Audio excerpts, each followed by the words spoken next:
Hello everyone, I am Sumit sir and today we will discuss about chemical reactions and their property and their types में।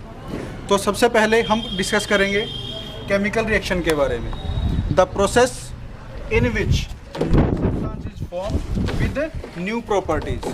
तो वो chemical reactions कहलाती हैं जिन process के अंदर नए सब्सटेंस की फॉर्मेशन होती है जिसकी प्रॉपर्टी बिल्कुल नहीं होगी। मतलब कि जिन सब्सटेंसेस से मिलकर वो सब्सटेंस बना है उन सब्सटेंस में और नए सब्सटेंस की प्रॉपर्टी में चेंज होगा या डिफरेंस होगा।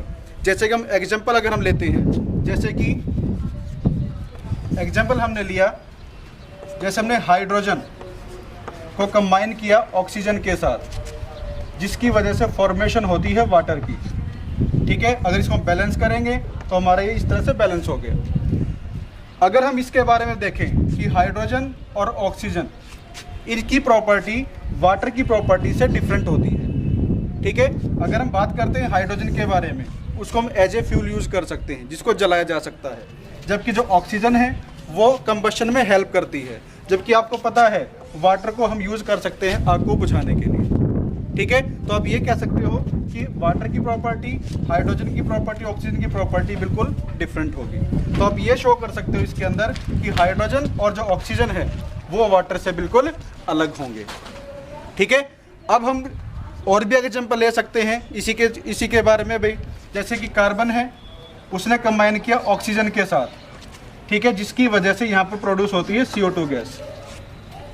अब यहाँ पर अगर हम बात करते हैं, जो कार्बन का जब कंबशन होता है in the presence of oxygen, तो उसकी वजह से CO2 gas, carbon dioxide gas की फॉर्मेशन होती है और साथ में हीट एनर्जी प्रोड्यूस होगी।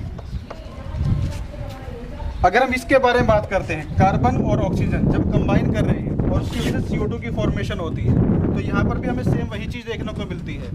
कार्बन और ऑक्सीजन जब कंबाइन करते हैं तो CO2 जब बना तो CO2 की प्रॉपर्टी कार्बन और ऑक्सीजन से डिफरेंट होगी। तो इस तरह से आप ये कह सकते हो कि केमिकल रिएक्शंस के अंदर दो नए जब केमिकल रिएक्शन जब परफॉर्म होती है तो जो नए सब्सटेंस की फॉर्मेशन होगी। तो केमिकल रिएक्शंस जब हम परफॉर्म करते हैं तो उसके अंदर कुछ हमें चेंजेस देखने को मिल सकते हैं जिसको हम केमिकल चेंज के तौर पर भी बोल सकते हो। तो वो चेंजेस क्या क्या हमें उसके अंदर देखने को मिलता है, उस प्रोसेस की हम पहचान कैसे करेंगे किसी भी रिएक्शन के अंदर केमिकल चेंज हो रहा है। जैसे कि उसके अंदर हीट एनर्जी प्रोड्यूस हो सकती है, जो कलर है सब्सटेंसेस के वो चेंज हो सकते हैं, उनके जो स्मेल होती है स्मेल में चेंज हमें देखने को मिल सकता है। तो ये जो चेंजेस हैं भाई ये शो करते हैं कि वहाँ पर हमें केमिकल चेंज या फिर केमिकल रिएक्शन देखने को मिलती है। अब हम डिस्कस करेंगे केमिकल रिएक्शंस के टाइप्स। ठीक है, जब हम टाइप्स के बारे में जाते हैं तो टाइप्स हमारी बहुत सारी हैं। ठीक है, जैसे अगर हम एग्जांपल के तौर पर ले, सबसे पहले हम बात करते हैं कॉम्बिनेशन रिएक्शंस।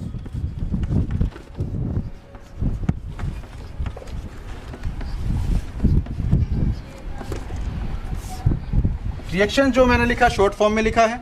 ठीक है, तो कॉम्बिनेशन रिएक्शंस भी, कॉम्बिनेशन रिएक्शन वो होगी, ठीक है, इन विच टू और मोर सब्सटेंसेस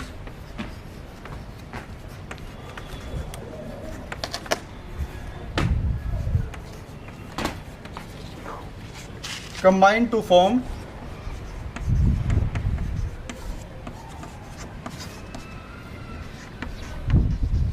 new substances।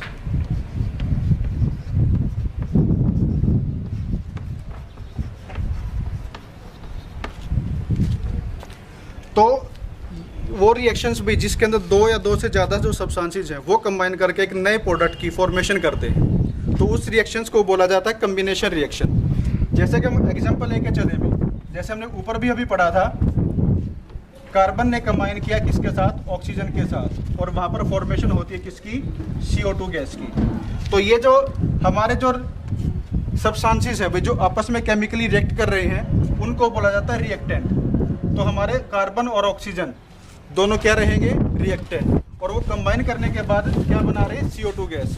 तो ये हमारे कहलाते हैं कार्बन डाइऑक्साइड, हमारा जो पार्ट हमारा क्या कहलाएगा, प्रोडक्ट कहलाएगा। और जो प्रोडक्ट होगा, ठीक है, जो प्रोडक्ट होगा वो कार्बन और ऑक्सीजन के मॉलिक्यूल से बड़ा मॉलिक्यूल होगा। तो ये हमारे शो करता है कॉम्बिनेशन रिएक्शंस के लिए भी। जैसे हम वाटर वाला जो एग्जांपल लेके चल रहे हैं, हमारा ये जो एग्जांपल है वो भी हमारे कॉम्बिनेशन रिएक्शन को शो करेगा। तो इस तरह से हम कॉम्बिनेशन रिएक्शन डिस्कस कर सकते हैं। उसके बाद जो हमारा जो नेक्स्ट जो आता है वो आता है decomposition reaction.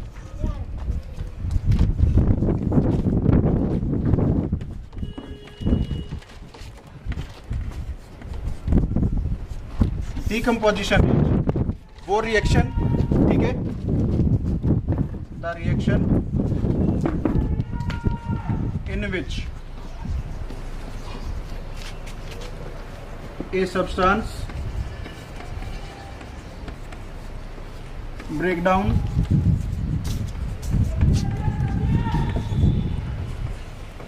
in two or more substances।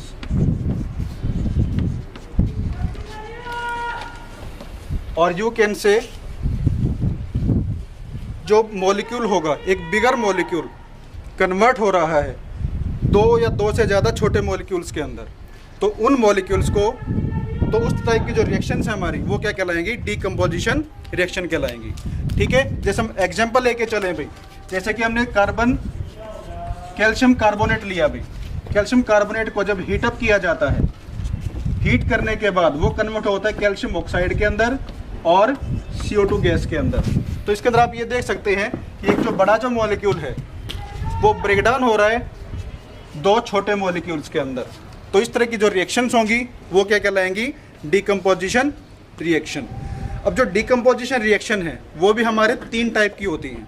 तो हम डिस्कस कर रहे थे डीकम्पोजिशन रिएक्शन के बारे में, जिसके अंदर क्या था, जिसमें एक बड़ा मॉलिक्यूल ब्रेकडाउन होता है दो या दो से ज़्यादा छोटे मॉलिक्यूल्स के अंदर। तो अब हम पढ़ रहे हैं टाइप्स ऑफ डीकम्पोजिशन रिएक्शन। तो टाइप ऑफ डीकम्पोजिशन रिएक्शन के सबसे पहला जो आता है वो आता है थर्मल डीकम्पोजिशन। मतलब कि थर्मल का मतलब हम यूज करते हैं कि डीकम्पोजिशन के लिए, कि बड़े मॉलिक्यूल को ब्रेक डाउन करने के लिए हीट एनर्जी का यूज किया जाए, तो उसको बोला जाएगा थर्मल डीकम्पोजिशन। जैसे कि हम एग्जांपल लेके चलते हैं, ठीक है, आप ये कह सकते हो भाई ब्रेक डाउन ऑफ मॉलिक्यूल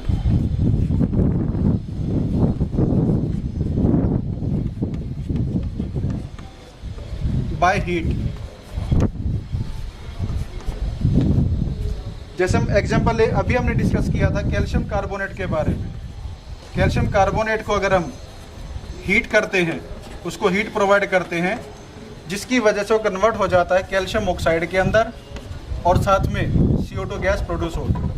तो ये जो टाइप आप कह सकते हो डिकम्पोजिशन की, वो कहलाती है थर्मल डिकम्पोजिशन, जिसमें उसको डिकम्पोज करने के लिए यूज किया जाता है हीट एनर्जी का। उसके बाद हम लेके चलते हैं नेक्स्ट वाला जो पार्ट है बेटा, वो लेके चलते हैं इलेक्ट्रिकल डिकम्पोजिशन। इलेक्ट्रिकल डिकम्पोजिशन जो होगा उसके अंदर हम यूज करते हैं decomposition bye electricity. Decomposition by use of electricity. Electricity का यूज करके हम डिकम्पोजिशन क्रिएट करेंगे, जिसकी वजह से हमें देखने को मिलता है कि एक जो बड़ा जो मॉलिक्यूल है वो डिवाइड हो रहा है उसके जो कंस्टिट्यूट जो पार्टिकल्स होते हैं उसके अंदर। जैसे कि हम एग्जांपल लेके चले, हमने NaCl ले लिया, मोल्टन स्टेट के अंदर जब इसको लेके चलेंगे तो इसके अंदर से इलेक्ट्रिसिटी जब कंडक्ट की जाती है तो इसको प्रोवाइड करेंगे इलेक्ट्रिसिटी। इलेक्ट्रिसिटी हमने इसको प्रोवाइड की और ये कन्वर्ट हो जाएगा किसके अंदर? Na सॉलिड के अंदर और Cl2 गैस हमें देखने को मिलेगी। जब इसको बैलेंस करेंगे तो हमारा यहाँ पर 2 आ जाएगा और ये 2 यहाँ पर 2 Na प्लस में Cl2। तो ये हमें डिकम्पोजिशन देखने को मिल रही है इलेक्ट्रिकल डिकम्पोजिशन, जिसके अंदर इलेक्ट्रिसिटी का यूज करके हम एक मॉलिक्यूल को उसके कंस्टिट्यूट पार्टिकल्स के अंदर डिवाइड कर रहे हैं। तीसरी जो डिकम्पोजिशन हमें देखने को मिलती है, ठीक है, जैसे नाम से क्लियर है बेटा, फोटोकेमिकल डिकम्पोजिशन। जैसे हमें इसके अंदर देखने को मिलेगा डिकम्पोजिशन बाय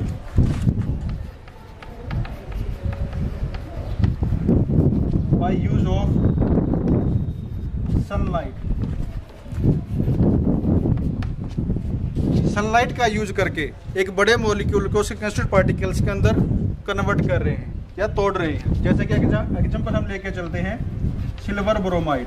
जब उसको सनलाइट के अंदर उसको रखा जाता है तो उसकी वजह से कन्वर्ट हो जाता है Ag के अंदर और Br2 हमारे पास कन्वर्ट हो जाएगा। जब बैलेंस करेंगे तो 2 AgBr कन्वर्ट मॉलिक्यूल सिल्वर के और एक मॉलिक्यूल ब्रोमीन का।